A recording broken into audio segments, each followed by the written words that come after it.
how his base is. If his base is really wide, this technique, you have to get him off of his base. How do I do that, right? I gotta let go. I gotta make a little space, right? He's on his base. If I don't do anything else, I'm not gonna roll him. Mr. Hurley can just resist. I mean, I'm doing this all day. I have to pull him off of his base. Does that make sense? All right, if you don't pull him off of his base, it's gonna be hard. A lot of times will go here and even reach behind his head, but really gonna load it up.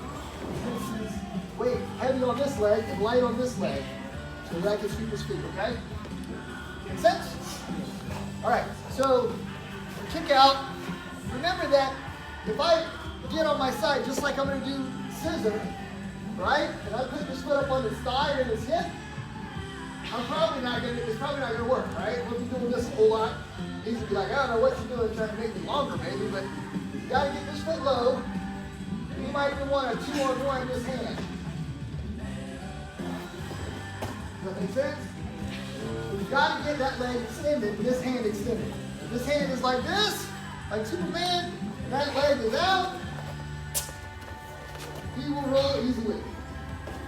If you don't get that, you will not have a kick out. Cool? All right. All right. For elevator, remember that everything starts from the grip, right? To control his wrists, push away, and get here. From this position, I'm going to double underhook. I got to roll my back. If I flatten my back, he's just going to squash me. This doesn't work real well, okay? I roll my back, and when I roll back, I can kick him. I roll right on top of him nicely. Make sense?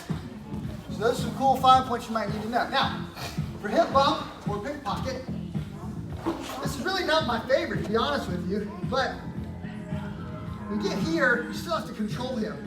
If you just do this, and then you put this hand here, well, he's just going to step up and walk right over top of him.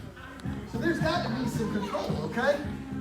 So we're going to be here, and I'm going to control him with my knees in this one foot. I'm going to come up on this elbow, get ready to post, grab deep here. And once I'm up, this foot does all the work. And I got to get this hip up high.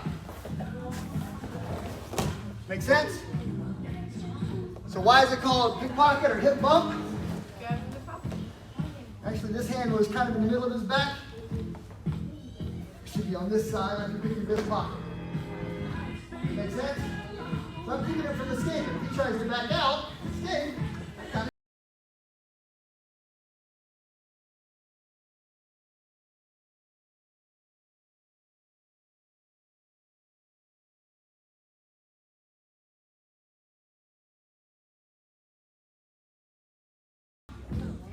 All right, any questions on that? So, do you grab first, or do you like get up? So, okay, first, chicken or the egg, right? Yeah. So, as long as I'm controlling him in some way, right? It's gonna be hard for me just to reach up and grab this. That's gonna be hard. But I make a little bit of space and I control here. At this point, when I gotta do my sit-up, I'm still controlling him here. I pull him and I'm kind of up off the ground. Now, if I want, I can rest for a second. This hand has to get posted.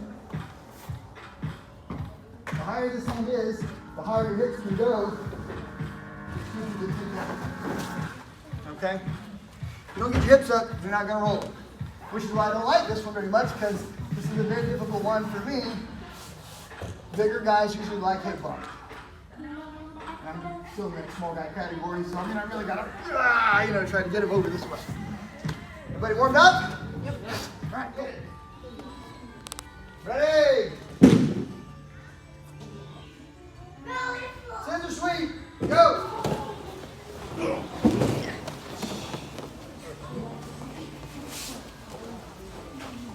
Quickly, kick out. Go.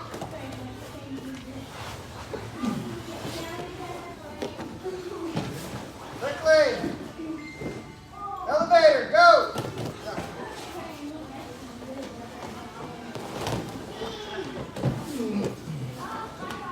Nicely done. Last one, pickpocket, hip bump. Go.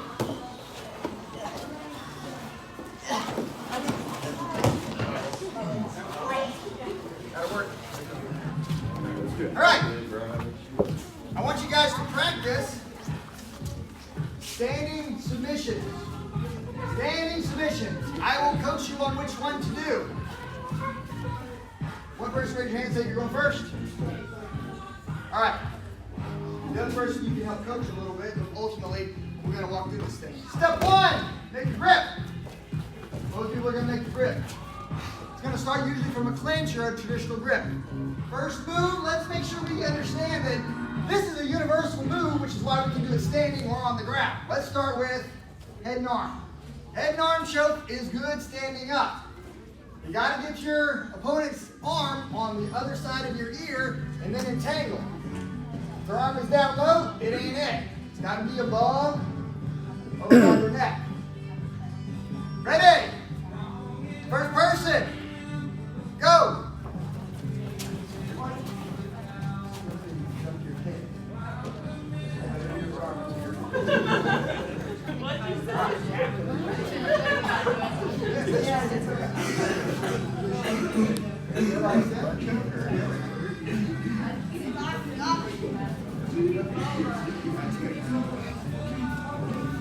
Looks good, Henry. Other person, get ready. Head and arm choke. Think about your entry. The entry is important. Ready? Go.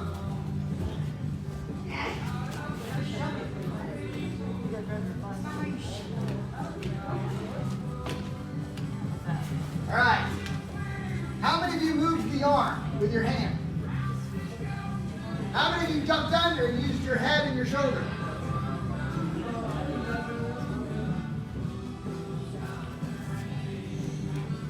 So if you're here and you decide to shuck, you pull, you can do it this way. Does that make sense? The other option, right, is to duck under, get your head here. If they stiff arm you, you go to make this move, you're going to get stuck. If this arm goes stiff, you're going to be kind of here, right?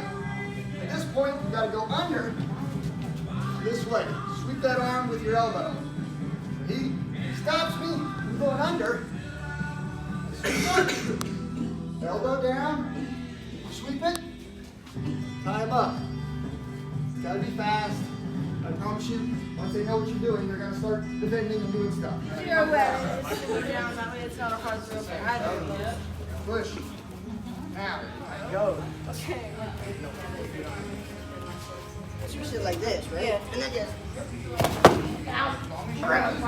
Then if you're looking for an opportunity to lift your arm, go back into a neutral position.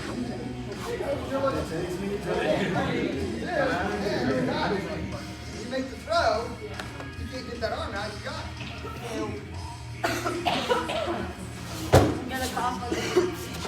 All right, tight.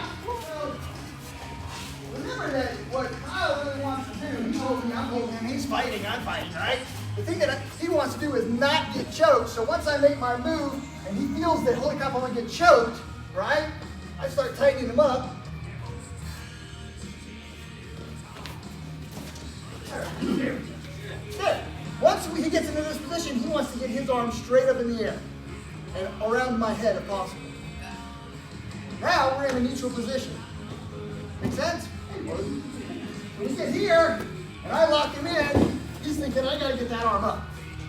So, once I get here, I want to lock this. Now he goes to lift, and I got him. Then I go to make my throw. If I'm going to release, this is where I release to make my landing, and then I lock it in quickly.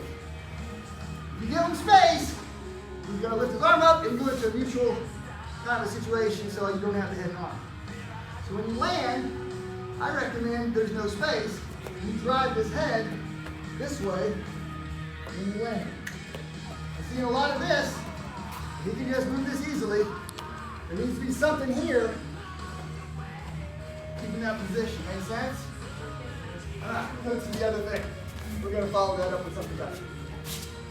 sense? Okay. Did everyone get a chance to go? All right.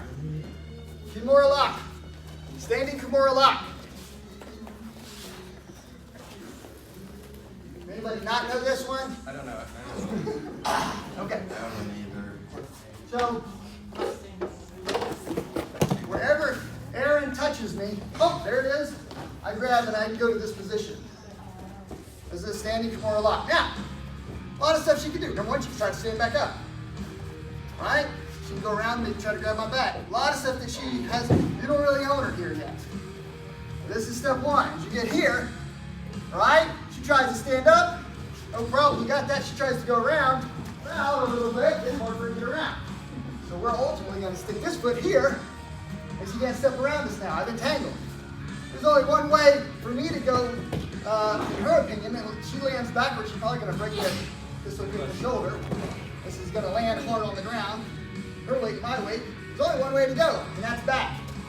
And now I own her. Make sense? All right. So standing Kimura lock starts here, right? That's an old style way. The second way is she goes to grab and I just immediately hit this, hook here, and I drop. Okay? We may want to change the name to dropping Kimura lock. It's not actually a standing technique. If you enter it from the stand, Whoa. that is the pro.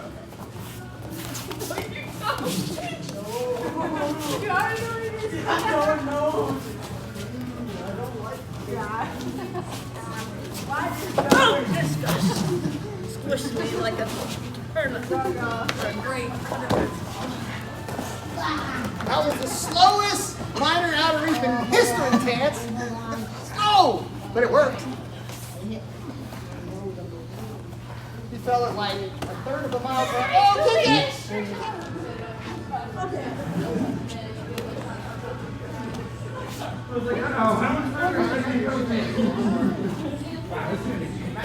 It didn't hurt until it hurt. It didn't hurt until it hurt.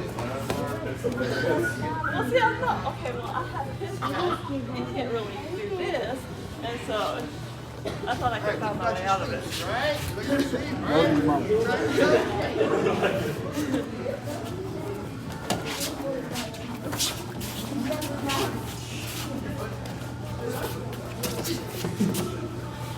Shooting that head. Yep. You got Curtis.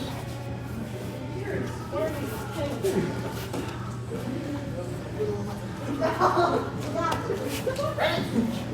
Go.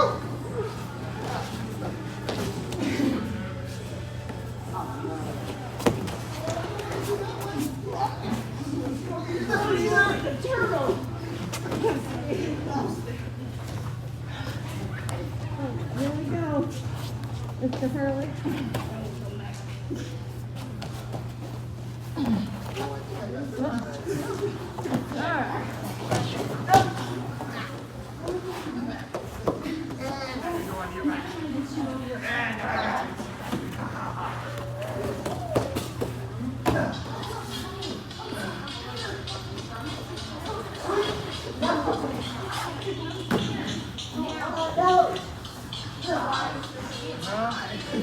Choke from the bottom. Here's what we do.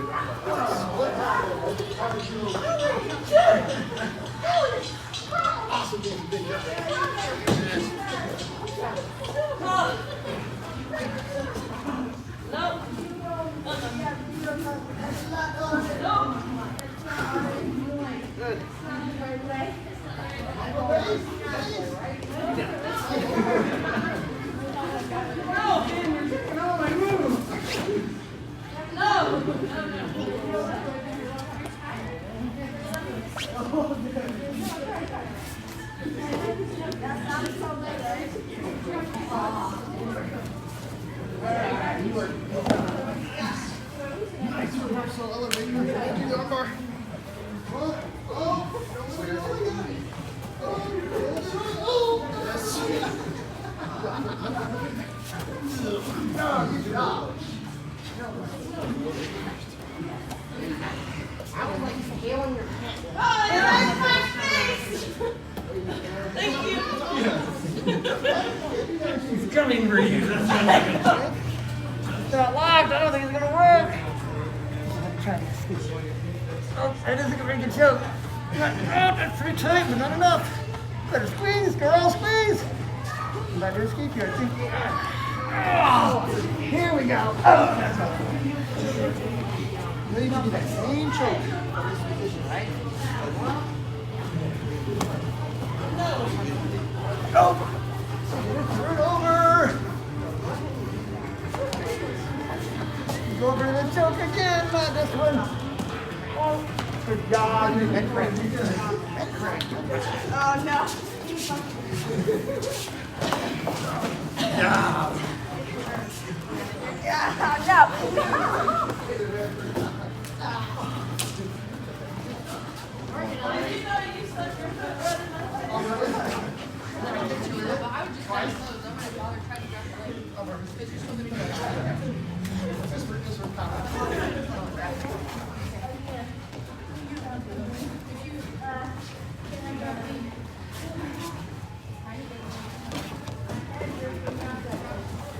Posture position, always posture position.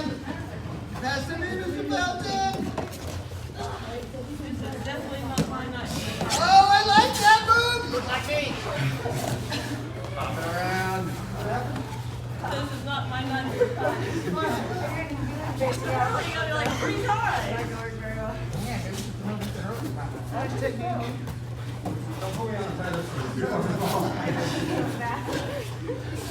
Mr. Hurley, we can't promote you until you figure out which butt you can do. Once you get there,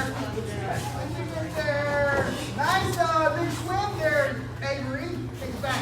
Escape, Michael, get back on your back. Roll over, roll over, roll over. But I think that's really good.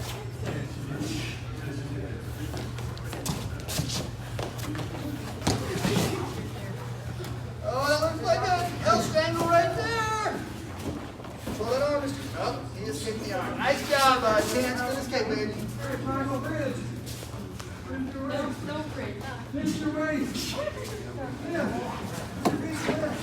Nice transition. Well done. Nice defense. Up the back door.